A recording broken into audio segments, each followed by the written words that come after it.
Hey guys, welcome back to another video. If you're new here, my name is Abigail and I'm the artist behind Fine Art for Christ. And in this video, I'm going to be showing you how I drew this bird in pastel pencils. Now this is my first project in pastel pencils, so it was basically just a series of experiments to see how I would prefer using the medium in the future.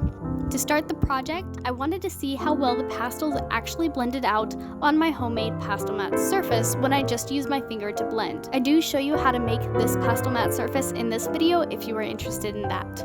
Now back to the project. The first thing I noticed was that even though my fingers were effective in blending the pastel, it was slightly painful to use them all the time since it was basically like rubbing my fingers on sandpaper. Because of this, I decided to see if it would be less painful if more of the tooth of the paper was filled in. So I added a few more layers of pigment and then tried to use my fingers to blend again. It was much better, so I decided to add more layers and see how much pastel the paper could hold. I layered and then decided to try out the SpectraFix Pastel Fixative to see how that would affect the colors. I was surprised by how much the fixative affected the values while hardly affecting the colors. Because I didn't expect it to darken up the background, I was faced with the question, do I work on lightening up the background again, or do I change the plan? Now because this whole piece was an experiment, I decided to go with it and use this surprise to make it my own. I darkened up some areas further to add more contrast to the background. Then I tried an idea I had. I sprayed the background again, and while it was still wet, I scraped off some of my white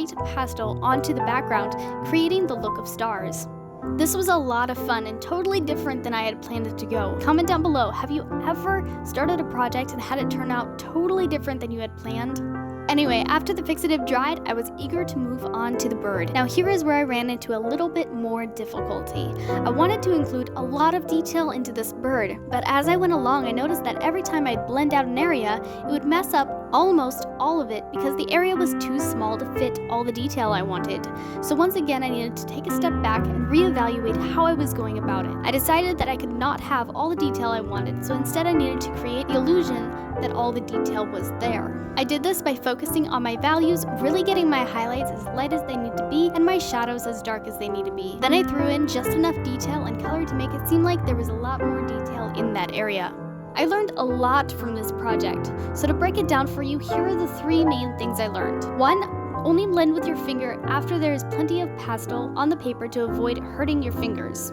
2. The fixative darkens up the pastels, so make sure your highlights are lighter than you think they need to be to accommodate for the change in value. And 3. Work bigger to easily fit in all the details you want. This was so different from how I normally go about my drawings, but it was totally worth it. So I want to encourage you to experiment, try new things, and see what happens. If you don't like the result, push through it, because that is the only way you will learn from your experiences. If you found this video helpful, consider hitting the like button, and if you enjoyed this video, consider checking out this other demonstration. Until next time, God bless.